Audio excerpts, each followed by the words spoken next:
What's up, everybody? It's Ray Hennessy here. This is the first of what I hope to be a series of videos where I'm just going to do some short videos talking to you guys about a different topic I find interesting. It may be all kinds of different stuff, from maybe some new gear announcements and stuff like that, things that are kind of current related to wildlife photography, but more I want to talk about just concepts of wildlife photography, things I struggle with, questions I've been asked, things like that. So coming to you for this first one here in sunny, bright, hot Florida right now. And it's, let's see, what is it? It's the beginning of March. And for this first one, I wanted to talk to you about the positives and negatives of being a traveling wildlife photographer. If you're not familiar with me at this point, I have now been doing for 2.5, almost years. I've been full-time living in this van. And so, not this specific one, but living in a van and traveling. For the last year, though, I've really truly been on the road. I can't really call anywhere home anymore. For this current year of 2024, the longest I'll be anywhere is here in Florida I've been here about a little over a month by the end of March when I'm leaving here. And so that's the longest I'm going to be in one spot for the rest of the year. For the rest of the entire year of 2024, I'm probably not going to be anywhere more than 2-3 weeks at the most. And a lot of places, sometimes just a few days and stuff like that, as Emily, my girlfriend, and I, who is another wildlife photographer, as we travel around the country, as well as Canada. We're going to spend a lot of time up there as well. So it sounds awesome, right?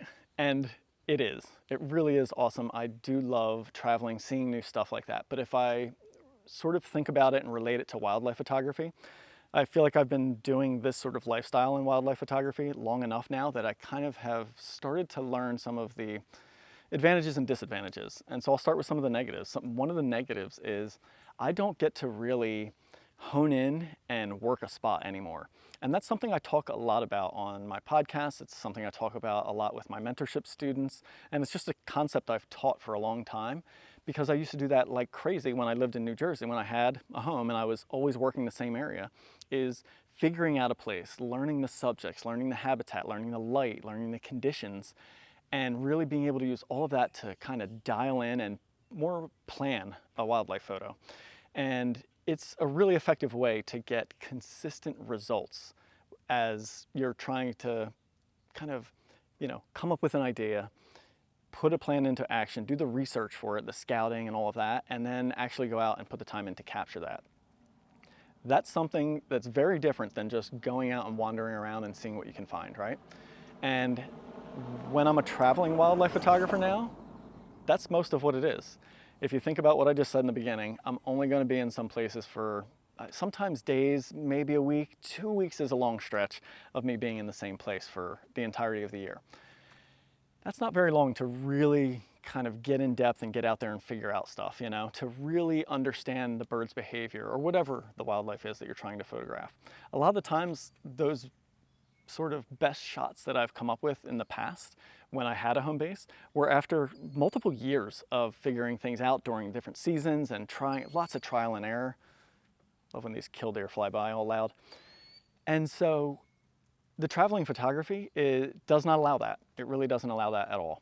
And so that is definitely a downside. Now, the flip side of that, and something I really do enjoy, and I enjoy a ton, is you're always seeing new stuff. You're seeing new habitat, even if it's the same birds, I'm seeing it in a new area, which is exciting. It really is exciting. And I've relied on my skill that I've built over the years to be able to think quick, react fast, and even if I haven't worked with a specific species or a specific group of birds, I generally have a good idea of how most birds behave now, just because I've been doing this long enough so I can apply my knowledge of other species or past times that I did work with a specific species and put that into practice with these new locations and new birds.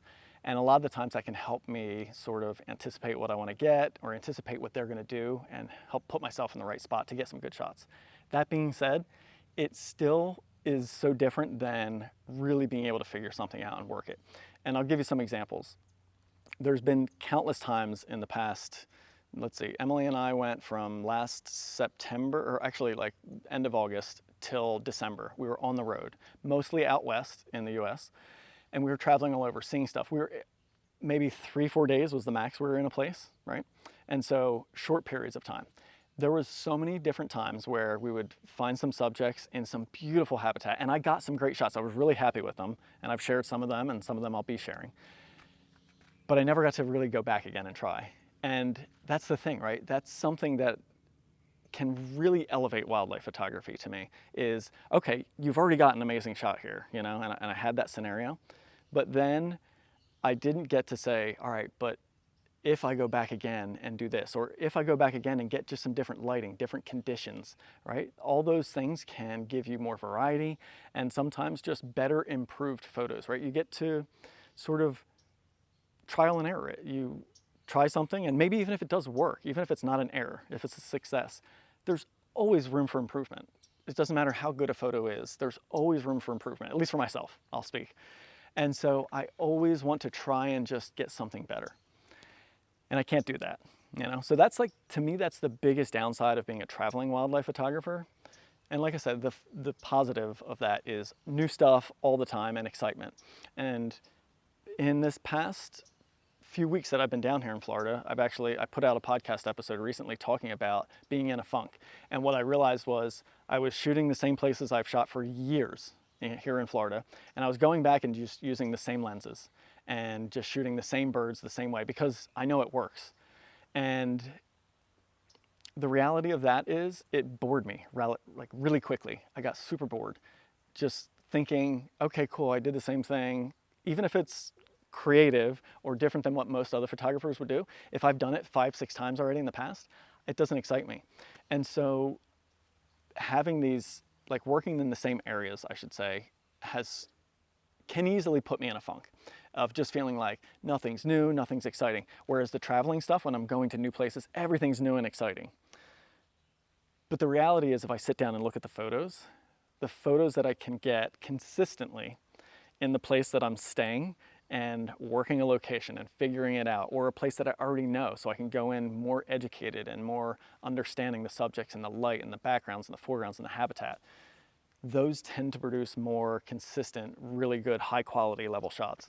Whereas the traveling stuff is more sporadic. And it's not to say I haven't gotten some shots that I'm really proud of and I really enjoy sharing with the one-day visit, maybe 2-day outing visits in these traveling places. But I don't get to refine it.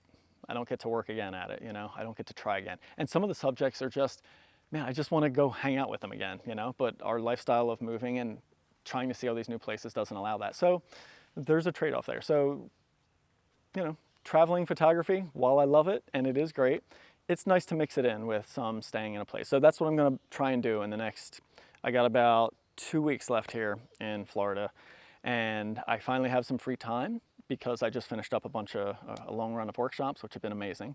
But now I get a little bit more time for me, and so I'm going to try and do just that. I'm going to try and take advantage of some of these spots and see if I can come up with something new and unique for myself in an area that I've been working for a long time. And that's a whole other topic that I'll do another video on coming up, about staying excited and not getting bored and kind of in a funk shooting the same places over and over again. So anyway, I just wanted to share my thoughts and experiences on what it's like to be a traveling wildlife photographer. If you have any questions that you'd like me to answer, any topics that you want me to talk about just like this in these 10, 15-minute videos, just leave a comment, shoot me a message, get in touch, let me know what it is, and if I can, I'll do my best to answer it. All right, happy shooting out there, everybody. Have a great day.